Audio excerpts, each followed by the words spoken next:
Hello friends, welcome to Urban Exim Care Association. My name is Deepak Rawat. आज की session में हम समझेंगे how to select e commerce product. तो जब भी कभी हम ई कॉमर्स प्रोडक्ट को सिलेक्ट करते हैं तो किस टाइप के प्रोडक्ट्स हमें चूज करने चाहिए वो आज के सेशन में समझेंगे। तो पहले समझ लेते हैं कि ई कॉमर्स होता क्या है। E commerce is the buying and selling of the goods and services are transmitted of the fund और data over the electronic network primary on the internet. तो ई कॉमर्स ऐसा प्लेटफॉर्म है जहाँ पे हम बाइंग और सेलिंग कर सकते हैं गुड्स की और सर्विसेज की। ओके, और ऑनलाइन इसमें फंड ट्रांसफर होता है। ठीक है, तो ये इलेक्ट्रॉनिक नेटवर्क पे बेस्ड है। ये इसमें प्राइमरी इंटरनेट का बेस रहता है। The business transaction occurred either business to business और बिजनेस टू कंज्यूमर और कंज्यूमर टू कंज्यूमर और we can say consumer to business. तो इसमें क्या जो लिंक होता है वो कैसे होता है, कस्टमर से कस्टमर का हो सकता है, कॉमर्स से कस्टमर से बिजनेस का हो सकता है, बिजनेस टू कंज्यूमर हो सकता है। इसमें क्या आपको करना क्या है, ई कॉमर्स प्लेटफॉर्म पे अपने प्रोडक्ट को अपलोड करना है, जिसमें जो प्लेटफॉर्म होंगे वो फ्लिपकार्ट, अमेजोन, ईबे या खुद की वेबसाइट होगी जहाँ पे हमें प्रोडक्ट डालना है और अपने प्रोडक्ट की प्राइस डालनी है। ठीक है, तो बात ये आती है कि आज के टाइम पे आप इजीली ई कॉमर्स के प्लेटफॉर्म पे अपने प्रोडक्ट की सेलिंग करके काफ़ी हाई मार्जिन का प्रॉफिट कमा सकते हो। तो you can see on the screen an e commerce platform is a software application that allow online businesses to manage their website, marketing, sales and operations। आज के टाइम पर सॉफ्टवेयर एप्लीकेशन के base पे online हम अपने product को cell कर सकते हैं और अपनी वेबसाइट को मैनेज कर सकते हैं। जहाँ पे ऑनलाइन होगा मार्केटिंग भी हो सकती है, सेल्स और ऑपरेशन सारे ऑनलाइन हो सकते हैं। तो काफ़ी इजी है, आपके पास कोई अच्छा प्रोडक्ट हो तो you can easily sell on the e commerce through e commerce. ठीक है, तो अब समझ लेते हैं कि ये प्रोसीजर क्या है। ठीक है, तो हमने समझा कि ई कॉमर्स होता क्या है। ई कॉमर्स में जो हमारे कस्टमर होते हैं वो ऑनलाइन आते हैं, हमें अपनी वेबसाइट बना के उस पर अपने प्रोडक्ट को अपलोड करना होता है और उसकी प्राइजेस डालनी होती है। तो इसमें कंज्यूमर हुए या बिजनेसमैन हुए, कोई भी इसमें ऑनलाइन अपने आपके प्रोडक्ट को चूज करता है और आपसे रिक्वेस्ट करता है प्रोडक्ट के लिए। ठीक है, तो इस प्रोसेस में आपको ऑनलाइन आपकी टाइम सेविंग होती है और आपको एक अच्छा कस्टमर मिलता है जिसमें आपको कुछ अच्छा बेनिफिट मिल जाता है।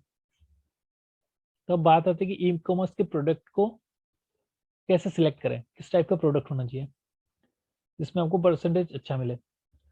फर्स्ट एड, अगर आप मैन्युफैक्चर हो तो आपके जो प्रोडक्ट होगा वो एक ही टाइप का होगा, उसमें आप चेंज नहीं कर सकते क्योंकि जो मैन्युफैक्चरिंग आप जिस प्रोडक्ट की करते हो उसमें ज़्यादा वेरिएशन नहीं होगा।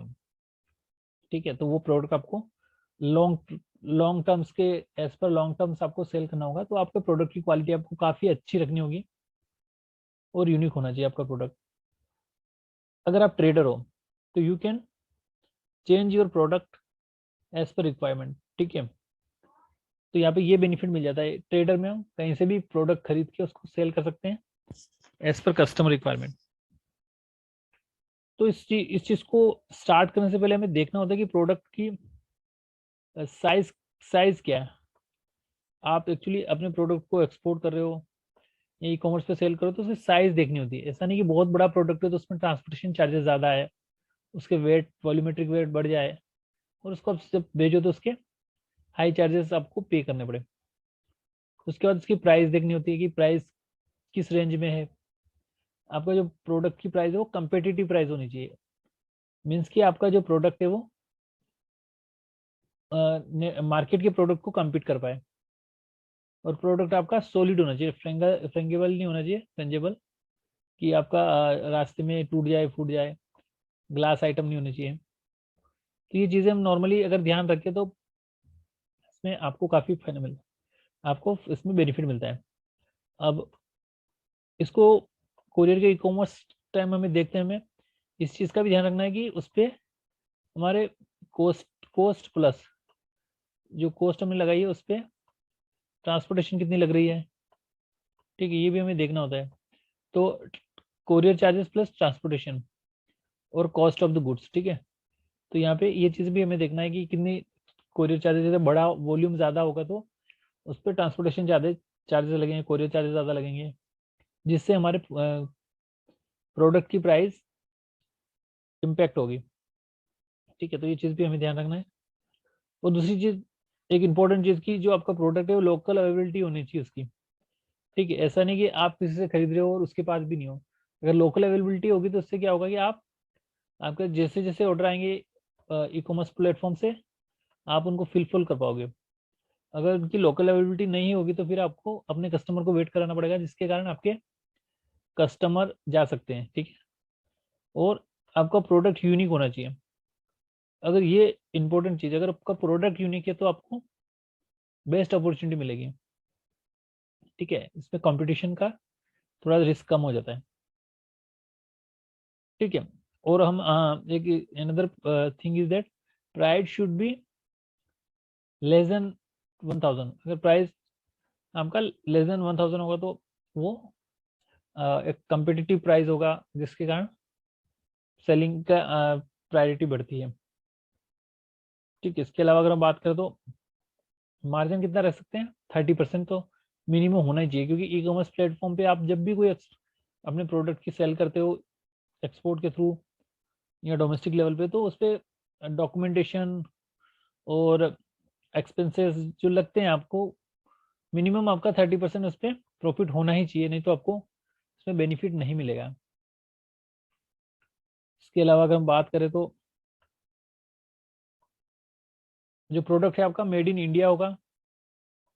तो मेड इन इंडिया में क्या चीज़ इंपॉर्टेंट है, तो कॉटन हो गया, सिल्क हो गया, लेदर हो गया, ये हमारे इंडिया में काफ़ी अवेलेबल है। तो ये पूरी चीज़ तरह से हमें प्योर मिलेंगी, जिसके कारण हमारा प्रोडक्ट की क्वालिटी अच्छी होगी। इसके अलावा आर्टिफिशियल ज्वेलरी की बात करें, वो भी अच्छे अवेलेबल है इंडिया में। लेदर प्रोडक्ट एंड ये सारी चीज़ें इंडिया में अवेलेबल है, जिसके कारण इनकी क्वालिटी एक आपका कंपिटिटिव फैक्टर होगा, ठीक है। इसके अलावा आपने गुड्स आपने अपने कस्टमर ने कोई प्रोडक्ट पूछा और आपने यहाँ से भेज दिया, लेकिन आपका कस्टमर अगर बोल रहा है कि हमें प्रोडक्ट नहीं मिला है, मतलब एक फ्रॉड तरह का यहाँ पे बिहेवियर होता है कस्टमर की तरफ से, तो यहाँ पे आपका रिटर्न प्रोडक्ट रिटर्न करने के भी एक्सपेंसेस आते हैं, ठीक है। तो इस केस में क्या करेंगे कि हमारे प्रोडक्ट की अगर प्राइस कम होगी तो इससे हमें ये बेनिफिट मिलेगा कि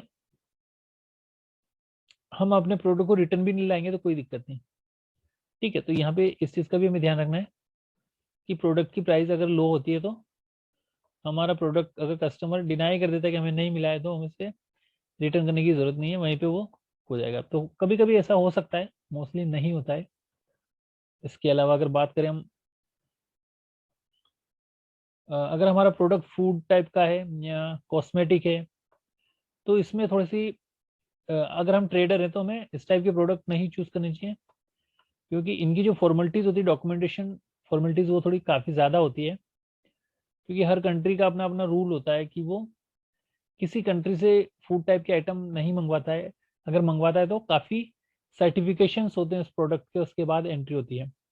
तो फूड टाइप के आइटम को अगर हम ई कॉमर्स प्लेटफॉर्म पे लाएं तो उस पर थोड़ा सा प्रॉब्लम यही आएगी कि आपको डॉक्यूमेंटेशन एंड आपके लाइसेंस की ज़रूरत होगी, उसमें आपकी काफ़ी कॉस्ट लग सकती है, ठीक है। हर कंट्री यही चाहती है कि उनके कंट्री में एक अच्छा प्रोडक्ट जाए, जैसे कि उनके कंट्री के लोग बीमार ना हो, अच्छे रहें, तो इसलिए वो कई सारी फॉर्मेलिटीज आती हैं, ठीक है। इसके अलावा अगर एज ए ट्रेडर है तो हम अपने प्रोडक्ट को स्विच कर सकते हैं, ठीक है। अपना प्रोडक्ट को स्विच कर सकते हैं। स्विच का मतलब ये कि अगर हमने देखा कि हमारा ये प्रोडक्ट अच्छा नहीं है तो हम इसको चेंज कर सकते हैं। हमें लग रहा है कि नया प्रोडक्ट हमें लाना चाहिए, तो कुछ भी ऐसा प्रोडक्ट जो कि मार्केट में अवेलेबल है, वैसे प्रोडक्ट हम ला सकते हैं, ठीक है। प्रोडक्ट को मार्केट में लाने से पहले हमें उसका ऑनलाइन प्राइस कंपैरिजन करना होता है कि क्या इसकी प्राइस होनी चाहिए। तो कंपिटिटिव प्राइस जो होंगे वो हम अपने प्रोडक्ट की रख सकते हैं। ठीक है, सो आज के सेशन में हमने समझा कि how we can sell our product on e commerce platform.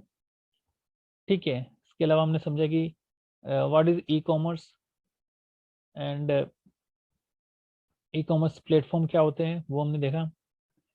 ठीक है, और हम प्रोडक्ट को चूज करते समय हमें किन किन चीज़ों का ध्यान रखना होता है, ये सारी चीज़ें हमने सेशन के थ्रू समझी। सो गाइस, आज के सेशन में इतना ही। Thank you for watching the session.